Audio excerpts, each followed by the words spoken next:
His eyes fell on Kavergasham's severed head, and he backed up so he could close his jaws around the back of its neck.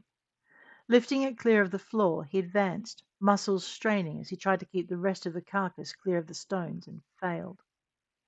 When he reached the waiting dragoness, he carefully lowered his gift to the floor, then half crouched, head bent in deference. "Forgive my intrusion," he said. "I sought only to retrieve my familiar." It was a calculated risk.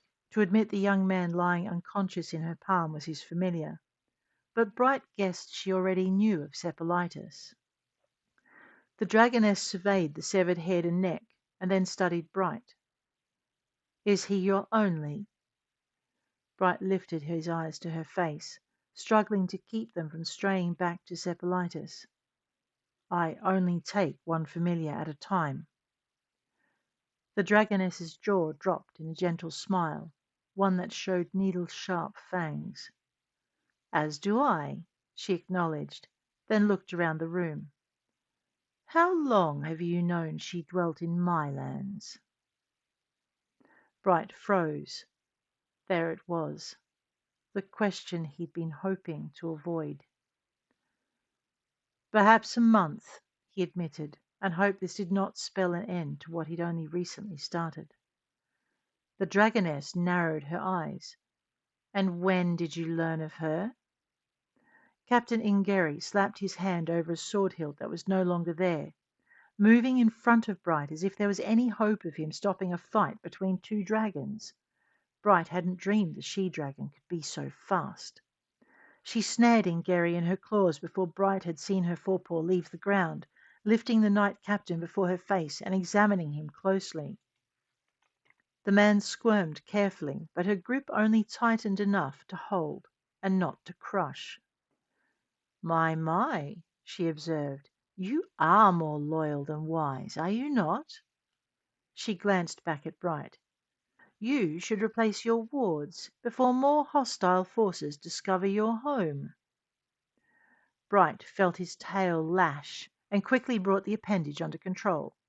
Anger at her impudence rolled through him, but displaying it would not be helpful.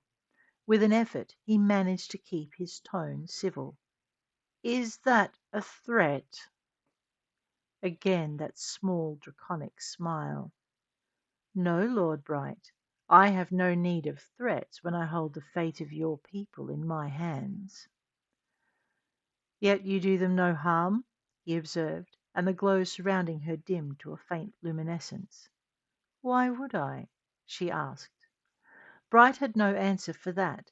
To see his familiar in another dragon's hands, and his captain, a man who had served him long and well, and not rejected him outright when he discovered the truth.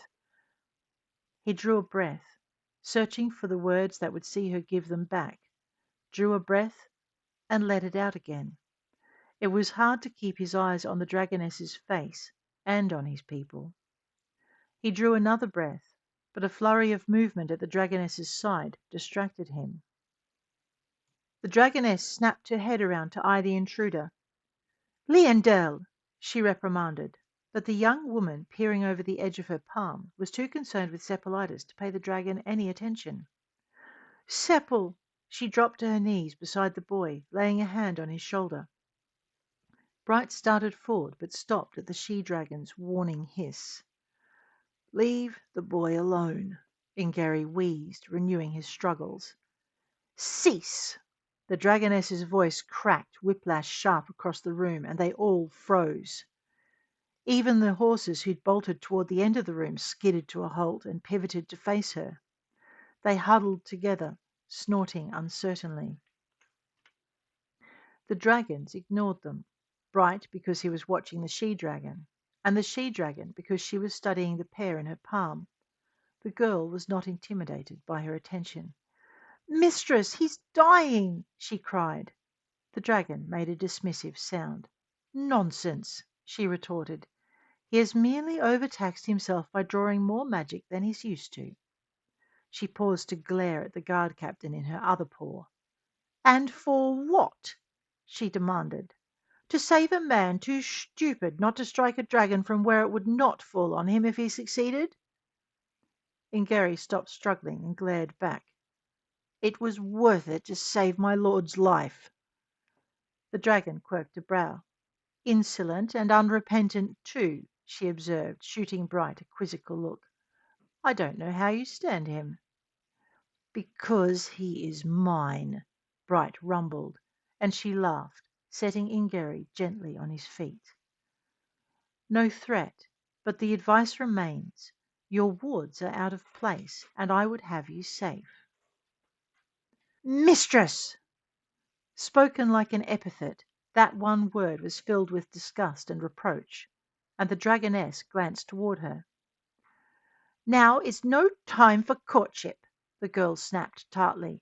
Your rival might be dead, but her people still defy you. The clash of arms echoed up the corridor and from toward the back of the hall. The dragoness snickered. I doubt even they would be foolish enough to defy 2 dragons. 2? Bright asked her, and she cocked her head. Are you saying you would not stand by me? She asked, and Bright heard more than just a request to help her put down Kaveragashom's servants. He turned away, hearing both bafflement and pending disappointment in her voice. Stand by you? He asked, more to keep her from coming to the wrong conclusion than because he needed an answer. In this fight, she confirmed, as though trying to make clear she did not mean to trap him into obligation.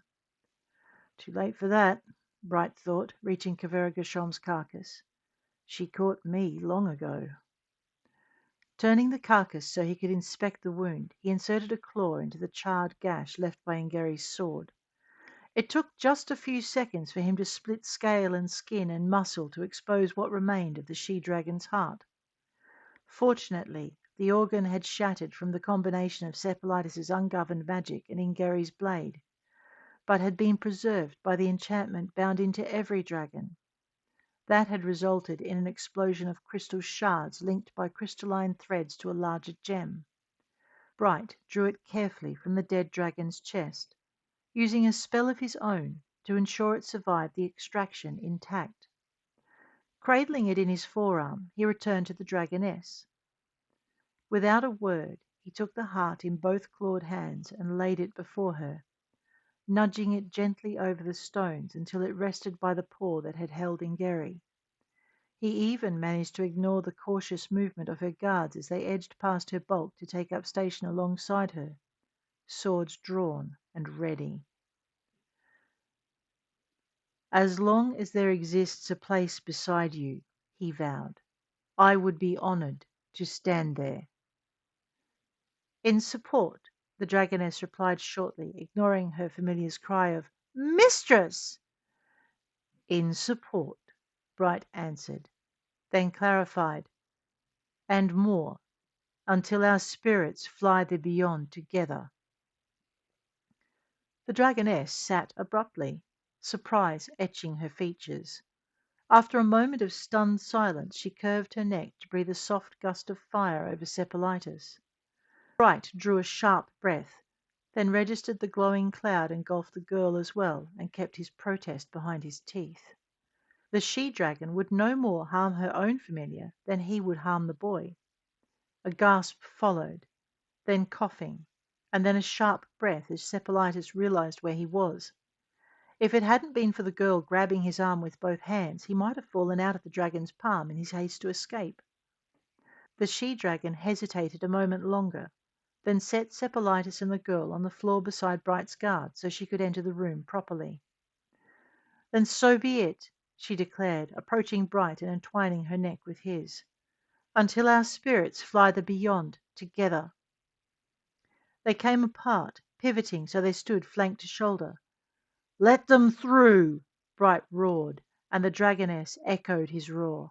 Fall back to me, she ordered, and her clarion tones Fall back to me, she ordered, her clarion tones ringing through the complex. The sounds of fighting grew closer, and the dragoness's men hurried to ensure the doors to the chamber were kept open as their comrades retreated through. As soon as they were inside the chamber, Bright and the she-dragon moved apart, giving the soldiers room to stand between them. When there was room enough, they curled their tails, moving their familiars to the center of the space and pushing the closest guards with them.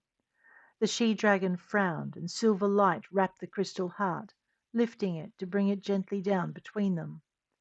Ingari and the captain of the she-dragon's soldiers watched it pass, then turned toward their men. "Monarch!" the she-dragon commanded, just as Bright rumbled, "Ingari!" Both captains glanced at each other and jogged to stand by their respective dragon's forepaw. "Fall back!" they commanded in duet, and the guards obeyed, slowly, since their enemies pressed them hard coming into the room. "There are two of them!" caused a cessation in the clash of blades.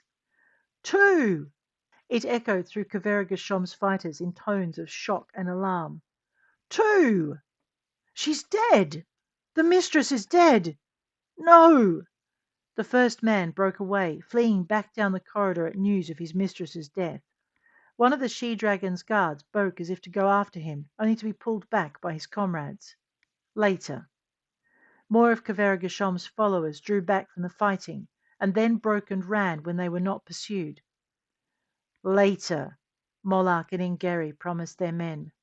"To me," Bright ordered. "To me," the she-dragon hissed, fury setting her scales a shimmer.